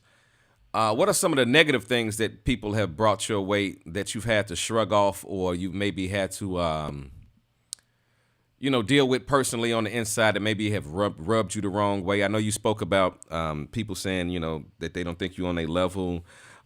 You mentioned, the calling out. But what are some of the things and maybe misconceptions? Well, no, that wasn't like the whole thing with Frenchie calling me out. I didn't have a problem with. What I had a problem with was the way he was presenting it. You know what I'm saying? Which that's just how he is. You feel me? That's just how he is. You know what I'm saying? That's what Frenchie do. He talk shit. You know what I'm saying? But so I had no problem with him calling me out. My whole thing was the extra shit. You know what I'm saying? But as far as like some of the negative things I've experienced with battle rap, that whole shit with you know what I'm saying, with me leaving, you know what I'm saying, with me falling out with him or whatever, and me making a move to go to guerrilla warfare, affecting some of the what I thought was friendships with certain people. You know what I'm saying? Motherfuckers not rocking with me no more because I made a career decision with rap when I thought we was actually cool. You know what I'm saying? Like I thought we was actually boys, but not. I made a decision to go to guerrilla warfare. You know what I'm saying? Certain niggas don't rock with me no more, which is cool. That's some of the things that I had to shrug off, lost friendships. But if you lost something, you never really had it to begin with. So that's how I look at it. But that's one of the things I had to deal with. And really, bro, that's pretty much it, bro. But besides the shit talking and getting into it with people, bro, I really ain't really had no negative experiences in battle rap because I give this shit 100% of my attention, unless I got a battle coming up. You know what I'm saying? But okay, I'm gonna ask you some questions that probably maybe have not been asked to you. What do you feel was your best, your best line ever? The best scheme or whatever? What was the best thing that you've ever put together on cam as far as what you feel is your best material? What was your best bar? What's your best work? Damn, that's a good question. Okay, my best work would have to be. Okay, I would say my most popular work. I think this is easier. I can break it. I can answer your question if I break it down like this. My most popular has to be the Asian Masseuse line against Boo Man. I love that line, I think bro. my most. I would say, bro, it would have to. My best line has got to be something I said against Showstopper. Watch that battle and see. But I know it's in that Showstopper battle though, because that's definitely the that I put the most work in so far. Like that, the Showstopper, because it was my first 3-round battle. You feel me? I feel like that was probably. I can't really say what my best bar was because I ain't wrote my best bar yet. You know what I'm saying? But so far, I would say my most popular line got to be the Asian Masseuse bar. That was probably, and what's crazy about that, bro, is I almost scratched that because I didn't think that was fire. Like when I was writing, for whatever reason, like I didn't think that was gonna hit. So I'm like, bro, I think I'm gonna scratch that. But I kept procrastinating on it, and it was getting closer and closer to the date. So I'm like, all right, fuck it, man. Whatever I got, I'm just gonna go up here and I'm just gonna say it. And I said it, and you know what I'm saying, it actually ended up hitting, and I was shocked, you feel me? Like, and I ain't gonna lie, bro, like, that shocked me that got that much reaction that I almost just ended my round right there, because it's like, damn, I ain't even know I don't get that much reaction, but I'm like, no, I can't end my round that short, because I only been rapping for like 2 minutes. You know what I'm saying? So, but yeah, bro, I would say that's my most popular line. My best line, I ain't wrote my best bar yet. All right, I'm about to play this game. This is your first time being on the air. We call it First Thought. So this is your chance to shoot your shot, bro. So I'm gonna give you a couple names, and you tell me the first thing that comes to your mind when I drop these names. So now some of these names will be good names, and some of these names will be tough names that I will drop on you. And I just want to hear what you got to say about it. Are you with it? Yeah, I'm with it. Lone Gang. Family. Guerrilla Warfare. That's my Guerrilla Warfare. Yeah. Family. Midwest I'm gonna use Militia. that for them too. Midwest Militia. What you say? Midwest Militia. Brothers. Midwest Militia. My first thought about Midwest Militia. Next Generation. That's my first thought on that. That's dope. Let's go. Let me dig into this because I want this to be very, very good. Let's talk about Young Dave. Bro, Young Dave is like one of them niggas, bro, where you sit down with Dave and in 2 minutes you've been and learned some shit you ain't never thought of. Like, I never thought I would learn about some of the shit that I didn't spoke with Dave. Like, Dave would take Dave real intricate, bro. Dave would take like a pencil and he'll be like, you see this pencil? Now, look at the lead, you right? Now, I can take this lead and make a bar out of it. Now, you look at the number 2 on a pencil, because you see the pencil is number 2, right? Like, Dave real intricate, bro. He could take simple and make it, you would think like, damn, bro, I never looked at a pencil like that. Like, I just looked at a pencil as it being something to write with. Like, nigga, you done made me look at a pencil a whole different way now. You know what I'm saying? Like, Dave is a real smart and intelligent nigga, bro. That's my double dragon brother. King Ace, the Bull. That's how King Ace, the Bull. King Ace. Man. Bro, King Ace is a loyal nigga, bro. Like King Ace, that's my brother, bro. Like, I call Ace, me and Ace call each other, bro, and we don't even talk about battle rap. You know what I'm saying? Like, and it's very few people in this shit that I can, like, off battle rap that I can talk to without talking about battle rap at all. Mm-hmm. Like, Ace is definitely one of those people, bro. Like, that's my brother. That's all I can say about that. Johnny St. Cool. Johnny St. Cool is an innovator, bro. Johnny was one of the people, and that's one of the things, bro. Like, I kind of regret.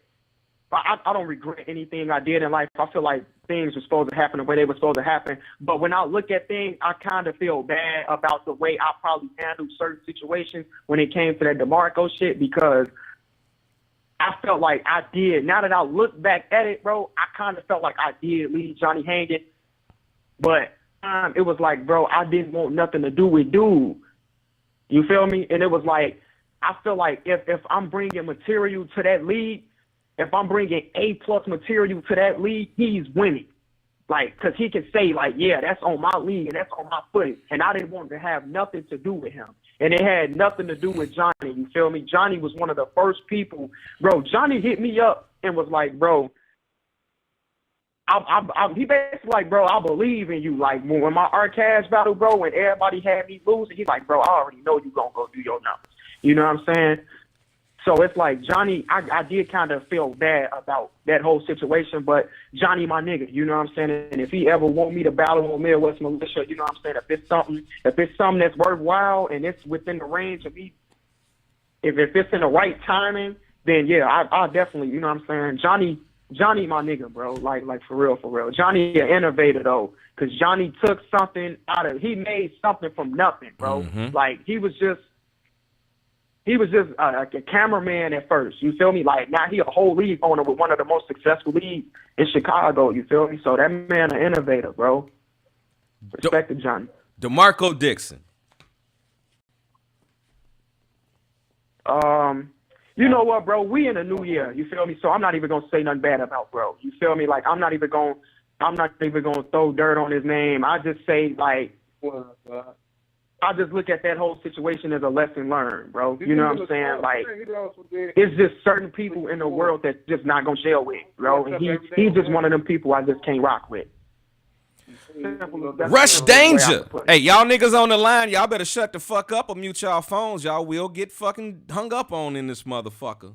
Rush Danja. Fuck it. What you think about your boy, bro?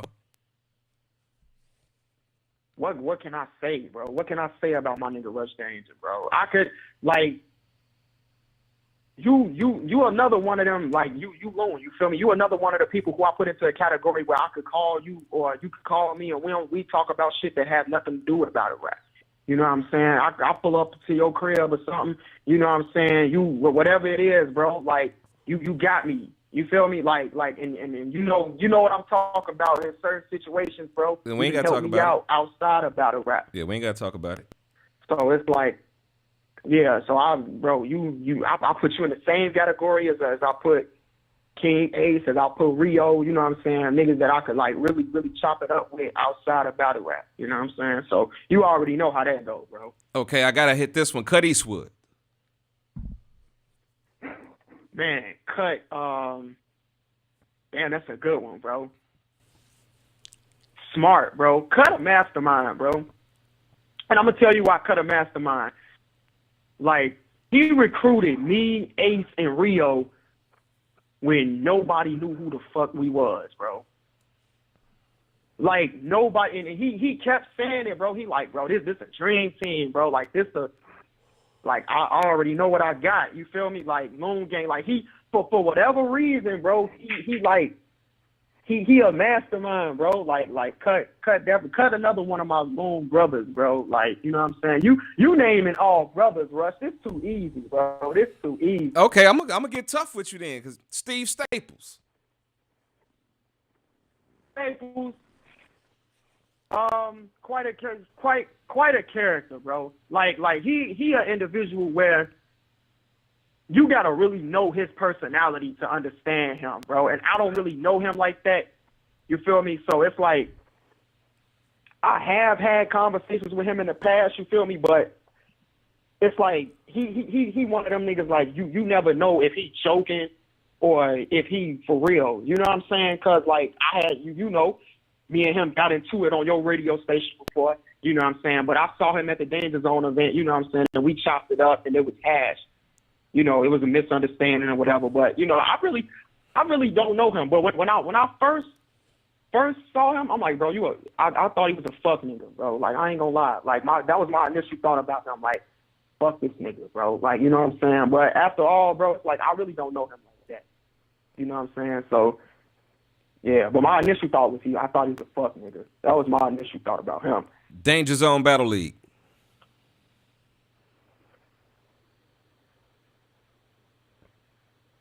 Unorganized. And I'm not saying that to diss them. I'm saying that from my personal experience from them. Like, me and Rio was initially supposed to be a Danger Zone Show Improved. I was supposed to battle Rio in the Danger Zone Show Improves in 2016, bro. Like, in April of 2016, Metaphor versus Rio. That was going to be a Danger Zone Show Improves. You feel me? And for whatever reason, the battle just fell through, bro. Like, it just fell through. Like, I didn't know why it didn't go down. Nobody hit me up. Nobody contacted me. Like, the battle just fell through. And that's how Johnny and DeMarco ended up picking the battle up. But then something real crazy happened over the summer of that year. And it was like, I just couldn't do the battle. You feel me? I just couldn't, I couldn't do it. But, and then as far as me being a part of the league, like last year, you know what I'm saying? It was a certain point where motherfuckers thought like, oh, now that DeMarco not in the picture, we thought you was back in Midwest Militia. We thought you was back with Johnny Lee. And I'm like, how y'all think I'm back with Johnny Lee when I never once said that I was Midwest Militia? I was saying that I was Danger Zone. You feel me? So it's like people now, and then you got one person saying, oh, damn, I thought this, but then another person saying, oh, I thought this. So that's why this and this ain't happening. You know, I'm not going to get into no full details of certain shit, you feel me? Because, you know, we got time. It's a time limit on the show. But bottom line is, bro, I just think it's going on with them, bro. It be unorganized, bro. For real, for real. Gracie is... Bro, you making this too easy, bro. But no. I'm gonna answer your question. Gracie is the queen of Midwest battle rap, bro. Like it's Gracie, and besides that, bro, like Gracie really has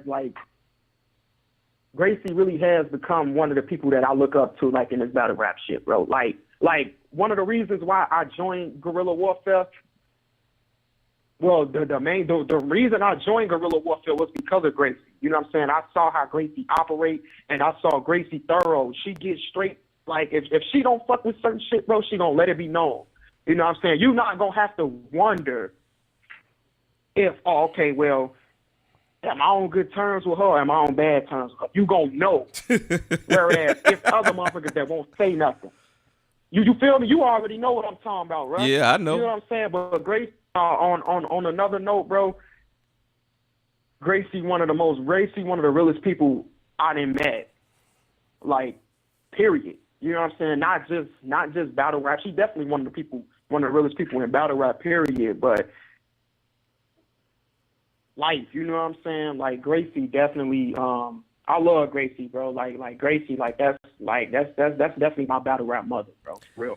Like, damn it, man. So yeah, that's. Damn it, man. The thought on Damn It Man was this nigga is trash, bro. Like, I'm not gonna lie, that was my first initial thought of him. Like, cause when we was battling, like I had battled him a couple years ago. And I'm like, bro, this nigga, I'm standing in front of him, bro. I'm like, bro, this nigga is just trash, bro. Like, that's what I thought. But then I started, like, really, I chopped it up with him, like, before his meat bezel battle on Midwest Militia.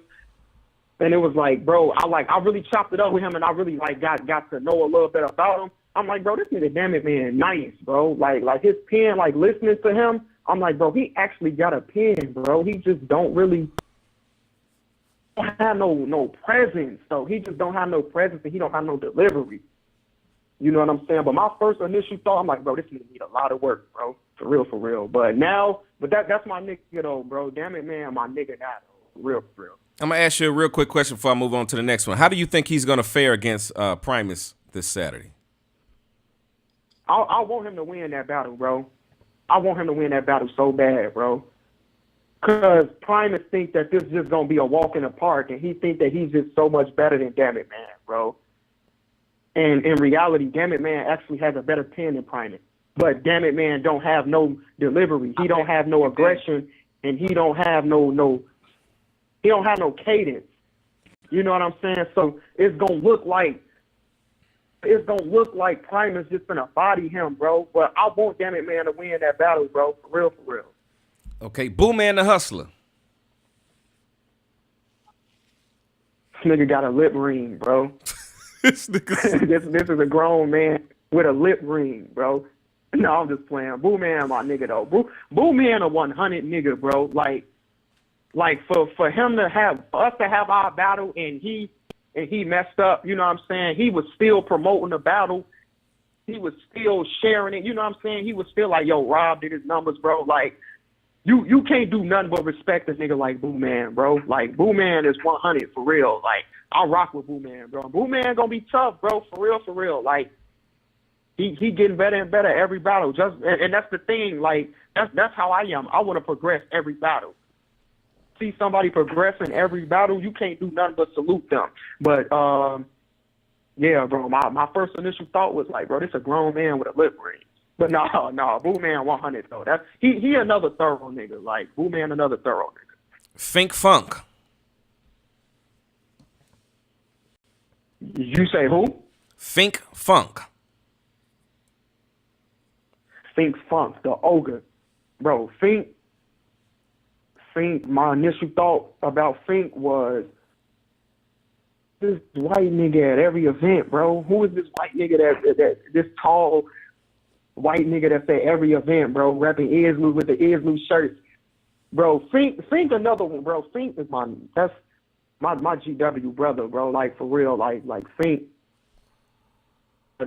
He actually one of my favorite battlers, bro. Like period. Fink one of the niggas that I watch and I'll be like, yo, like it's something different about Fink. You know what I'm saying? And then he just real thorough, bro. He just real 100. Like I'm a fan of Fink, bro. Fink. But yeah, that was my first initial thought was, who is this white nigga at every event, bro? Like, did this nigga rap? Do he what? Like, you know what I'm saying? But then I seen his footage and then I seen him battle. It's fire. You know what I'm saying? So, yeah. Kevo the King. I'm gonna tell you this. Like, Kevo was really one of the first niggas to really give me a shot, bro. And I don't mean like battle wise. Like I'm talking about like the event that Rio battled Nietzsche and King Ace battled Suave Dawson. Kevo was at that event, bro. And I was outside rapping my rounds, bro. And it was all types of battle rappers out there, bro. It was a list of niggas out there. Cut was out there. D Mars was out there.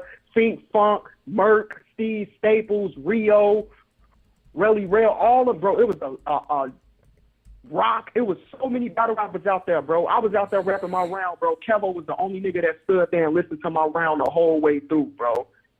You feel me? Like, Kevo, like, yo, this nigga nice. He ain't know nothing about me, bro. But ever since that day, he was like, bro, I need you on GW, bro. I'm trying to get you on GW.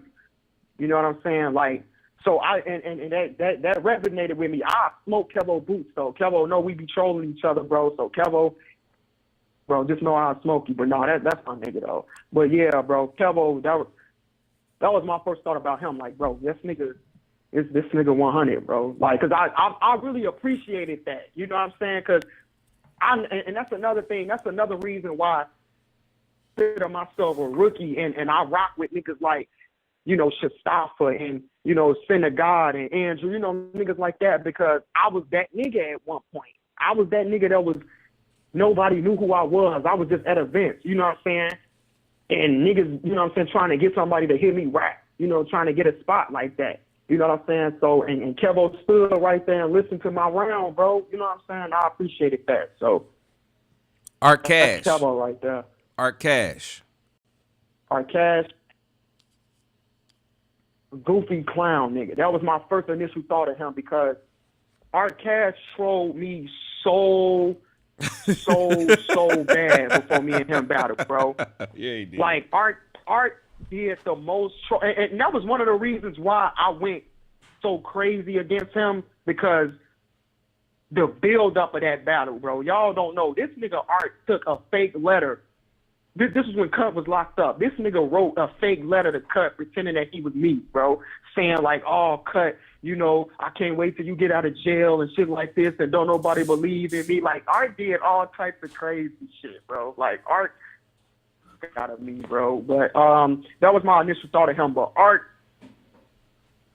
is nice, bro. Art got one of the best pens in the city, bro. And niggas really don't, for whatever reason, he don't really get the respect he deserves. You know what I'm saying? And I see that Midwest Mallet, like Johnny be getting him look. You know what I'm saying? Like I see that, bro, because Art deserved that. You feel me? Art is real nice. Like he nice with the pen, bro. He don't really get the respect he deserves. But my first initial thought was, I can't wait to see this goofy nigga so I can smoke him, bro. That was my first initial thought about Art. Okay, let's go ahead and move on to Prep.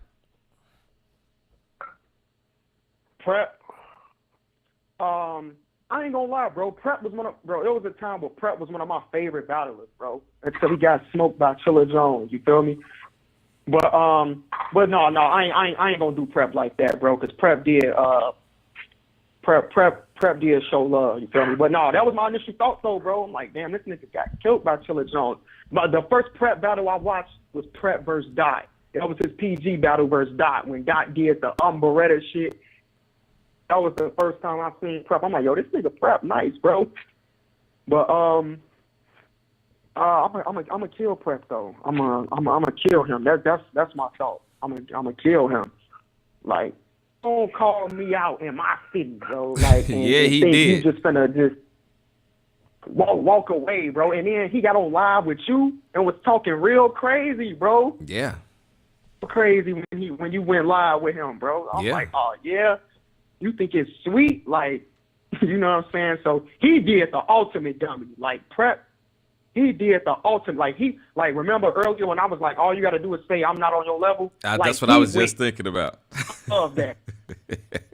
He went 30 times above that, bro. So it's like, I'm really finna overkill this nigga. No, but shout out to Prep, though, man. I fucks with Prep. Like, Prep, man, he bounced back from that Chilla Jones lawsuit, you know what I'm saying? And he doing his numbers now.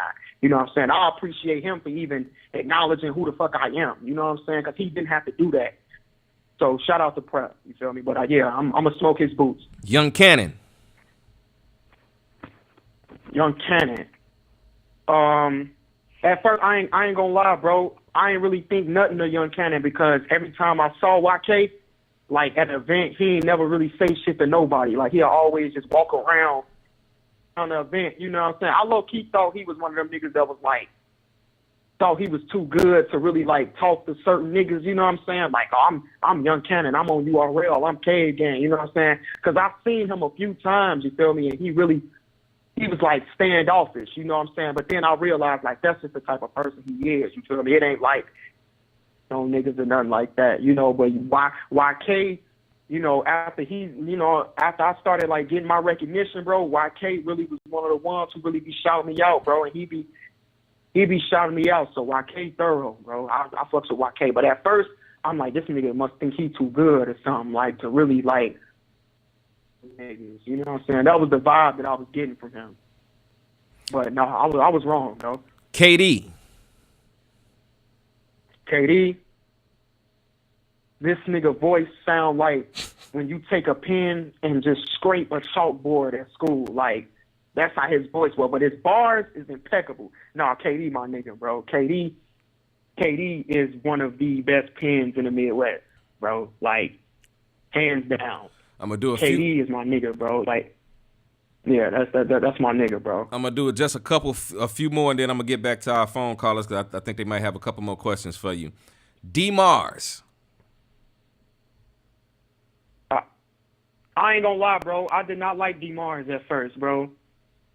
I did not like D Mars at all, like, because he was one of the ones that was free. First and foremost, free D Mars. Free D Mars. That's my nigga, bro. But you asked my. Matter of fact, send him. Hey, if y'all out there, send him some money. Put some money on his books. And I ain't telling y'all to do nothing that I have not done myself. Write him. All that free D Mars, GW. You know what I'm saying? D Mars is a loyal too. You feel me? So shout out to D Mars. But my first initial thought of D Mars, I ain't rock with him, bro. Because he used to talk so crazy about me, bro. Like, who is this nigga Rob Metaphor? He's a nobody. Like, this nigga Rob ain't nobody. Like, you know what I'm saying? Like, D Mars was saying all that about me, especially when I was finna battle Art. Like nigga, you not ready for Art. Like, you not.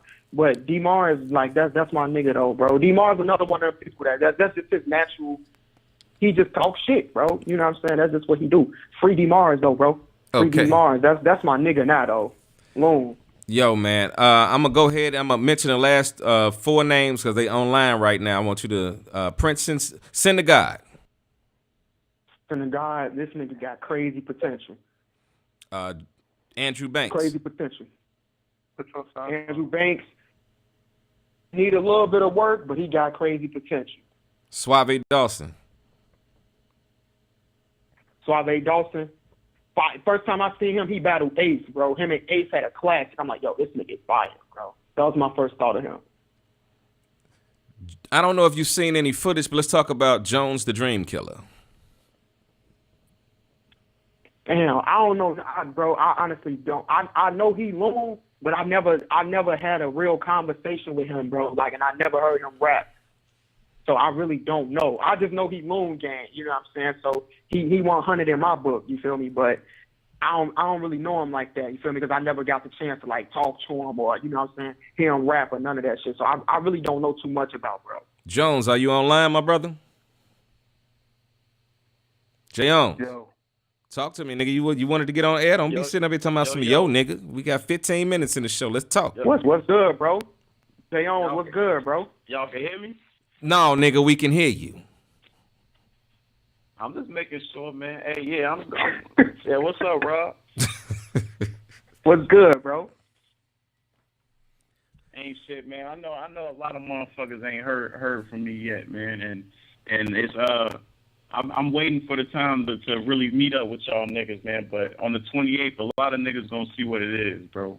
Like real shit. It's a lot of talk that's been around my name, and I'm tired of it. Like, you know what I'm saying? At the end of the day. Okay, well, you on air right now, bro. Niggas have been trolling, bro. Niggas have been trolling you, bro. And a lot of the niggas that be trolling you, bro, like I'm pretty sure you could beat them. But I'm hearing people. I ain't gonna lie. What I heard from you, bro, I like every time somebody mention your name, they mention that you a puncher, and I'm a puncher too, bro. So I already know you fire, cause Cut don't just recruit anybody. You feel me? Like, you gotta have something about you. And if niggas saying that you a puncher, bro, like, you know what I'm saying? But bro, them niggas that be trolling you, bro, them niggas that you will beat anyway.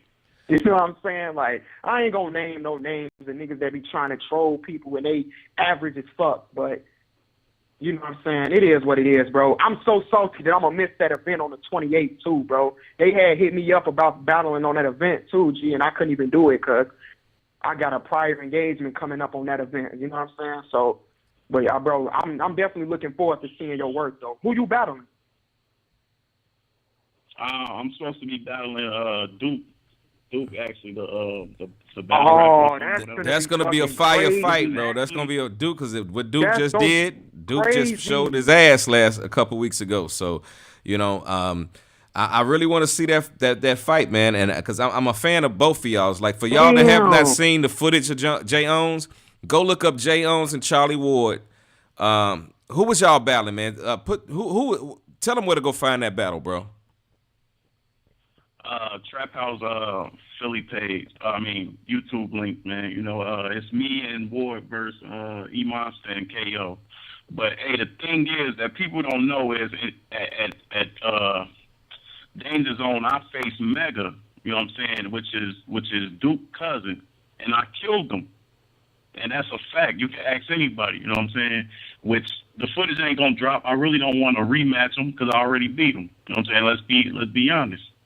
You know what I'm saying? So now I'm going against Duke. Right. And I feel like I know he got a lot to say to me because of what happened. You know what I'm saying? So I'm gonna talk to him the same way.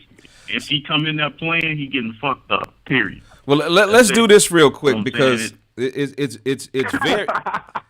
very rare that I get two people that were on one particular organization and came to another organization. Both of you guys were on Danger Zone Battle League, but now you both are G-Dub. Jay Owens, I know for a long time you've been telling me that you wanted to get on air and personally talk about that situation. So now this is your chance. You got like a little bit over 12 minutes to bring the people into the conversation and let people know what the situation is with this, and just get anything off your chest that you want to get off. Go ahead. The floor is open to you, my brother. I mean, for me, and as far as Rob go, man, that whole Frenchie situation, I understood that too, because he kind of came at me too on some shit. But as far as the Danger Zone Battle League shit went, I don't have no problem with Levi and certain motherfuckers really personally. I just feel like they handle business wrong. You know what I'm saying? At the end of the day, it was a lot of shit that I was doing.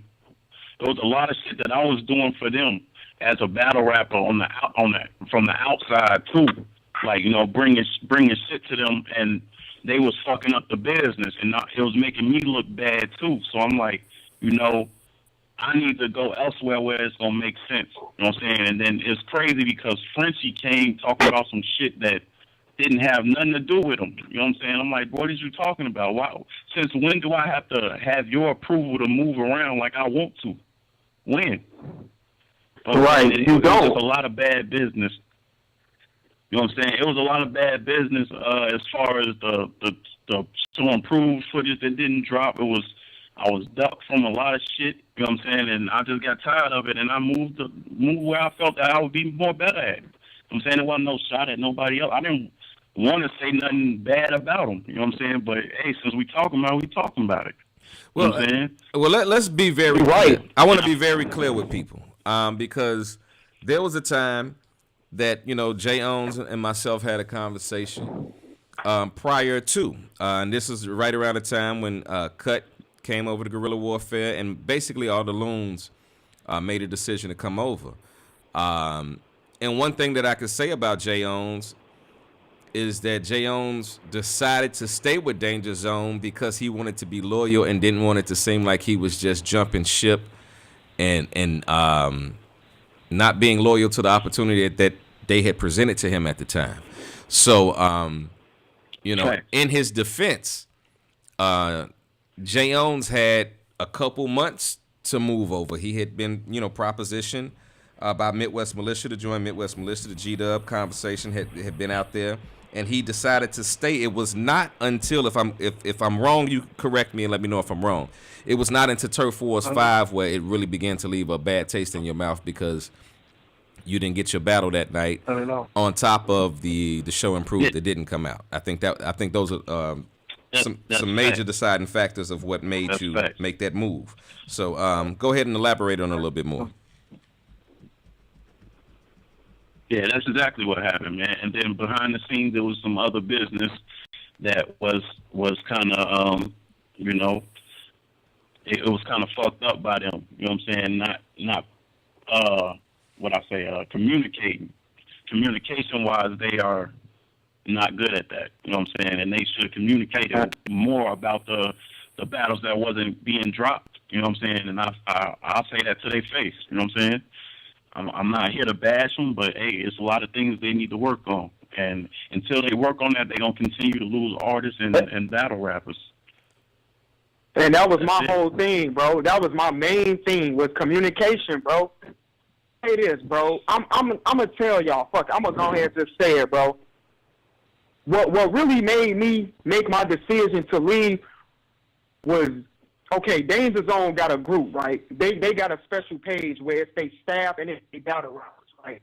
So Shaq made a post and he was like, yo, I need a Danger Zone shirt. This was when we was still Danger Zone, and this was the right before Gracie's birthday event.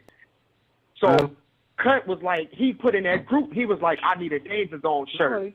And Levi commented on the post and was like, hold on, time out. I hear somebody in the background talking, somebody in the background. Hey, you are on air. If you're going to have a conversation with somebody else, mute your phone. Go ahead, Rob. So Cut made a post in the group and was like, yo, I need a Danger Zone shirt. Now, mind you, me, Cut, Joey, and Merc was all Danger Zone going into that Guerrilla Warfare card, the re-up 2 card for Gracie's birthday. So Levi commented, and he was like, Joey, Cut, and Merc need Danger Zone shirt. So I'm like, damn. I'm like, Rob Metaphor part of Danger Zone too. Like, you know what I'm saying? I mean, it's just a shirt, but it's the principle. Like, nigga, you left me out. You know what I'm saying? So it's like, damn. Like, and then Relly Rail come on there and he comment. He say, oh well, everybody was just confused because of the switch. I'm like, what switch? Like, oh, well, people thought that you wasn't, people thought that just because DeMarco out of the picture that you went back to Midwest Militia. But my thing was, I never said nothing like that. If I ain't never say I'm Midwest Militia and I'm not Danger Zone no more, then why would you assume that? And then later, Levi came back on the post and was like, oh, I forgot Rob was even on the card. Bro, how you forget I'm on the card, bro, but you remember that Joey, Cut, and Merc was on the card. So it's like, who's lying in that situation? You know what I'm saying? It's like it was certain shit like that, bro. It's like, bro, y'all. And then while on the other hand, when you got Gracie saying, yo, I can't wait to see Rob on this card. It's like, damn, motherfuckers forgetting I'm on the card, but then it's the biggest name in Chicago, damn near Midwest battle rap saying she can't wait to see me on the card. Hey, hold on. We got a new caller. We got a new caller in on the line. Hey, 708-265. Please cut down the device because we hear it in the background and it's feedback. Who is this 708-265? Who's calling in? Oh, that's me. It's Jinx. I just called in to say fuck Jones. That's it. What's up, Rob? Fuck Jones. Hey, fuck you, Jinx. Mr. Jinx, are you together yet, brother? You need to come see me. I'm not in a good mood, my brother. I need you to come hang out with you. I know. My bad brother. Look, my brother went to jail yesterday. It was a whole big ass thing. Who, Chris? I ended up getting up with him, but today will be good. Who, Chris? My bad. You talking about Chris? But yeah, I just really. What up, Yeah, Jay? no, I literally, what up, dog? Yeah, fuck you, Jones. You was a bitch ass nigga. Fuck you, dog. No, that was Suave, man. This Suave, dog. Oh, Suave. I got nothing but love for Suave. I got nothing but love for Suave, that nigga. Jones, I have nothing else to say about Jones. Hey, Jinx, I got one question. I got one question for you, Jinx. He made a good point, though. I respect with Jones' honesty. Jinx, I got one question for you, bro. You're a little bit over 24 hours away, if I'm correct. We are 28 hours away, 27 hours away from the event tomorrow. How are you feeling going into the event, and how do you feel about your opponent, V? V is an excellent presence, nigga, and I'm going to fuck him up tomorrow. I'm very confident he's going to die at my hand like so many others before him. That's all. He's just going to die. But he's going to do his thing, though. It's going to be a good fight. How do you feel about Andrew Banks, and how do you also feel about Syndergaard, which is online at the I think Andrew might have got offline, but how do you feel about Syndergaard and Andrew Banks and how they make do tomorrow? How do you see them faring out in their battles tomorrow? I mean, Drew has no choice. Sin got a little room, but Sin gonna want to cook. You know what I'm saying? Sin, I see it up there. He enjoy that limelight. He be up there cooking in it. So I think Sin gonna do great. I think Drew has to do great. So that's what I don't know. I don't speak on what will be.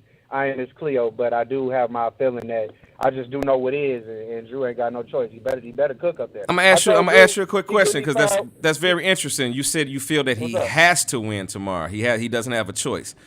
What makes you say that? Because he has a very losing-ish record. And he got a lot of bad showing, shit that didn't come out. You know what I'm saying? There's one good showing never popped up. So it's just only going to look good for him ultimately in his whole portfolio for him to do well tomorrow. Like, he's got to do it. I told that nigga, bring me 5 wins, we'll talk about a fight. You know what I'm saying? We can do that. I want to kill all my classmates at some point. So he got to get that record up. That's all. Rob Metaphor, let me ask you a question, because we got like 4 minutes left in the show, and then I want to ask Suave. I want to ask everybody on the panel this question right now. Okay. How do you feel about people in the same organization battling against each other? I think that's a great thing. Because it's so that's the part of being a part of a league, bro. When it's a big league like that, we gotta test each other out. You know what I'm saying? Like, we got, me and Showstopper battle. We both GW. We got a classic, bro. You know what I'm saying? Sometimes battling in the same organization brings out the best battles. I mean more along the lines of let's say made men battling made men, loon battling loon. How do you feel? You talking about groups? You talking about groups? Yes.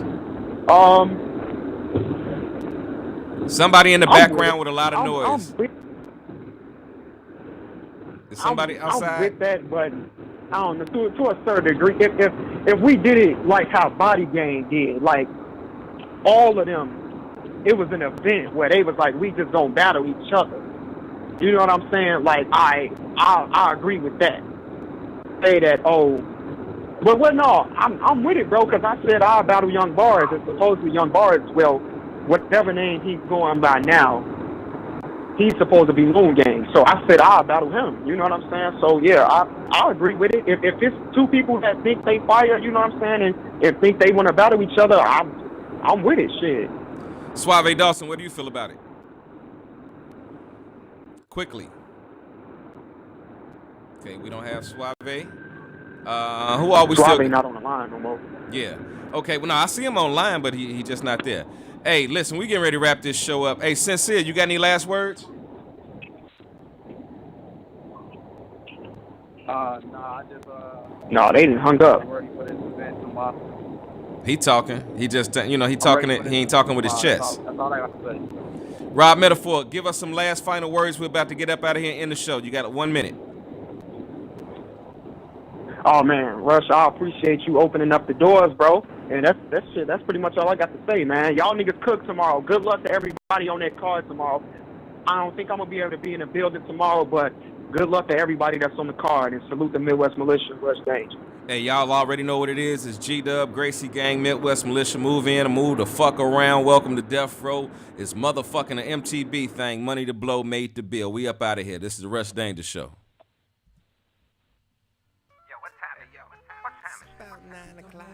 Moolah. Hey, yo, Moolah.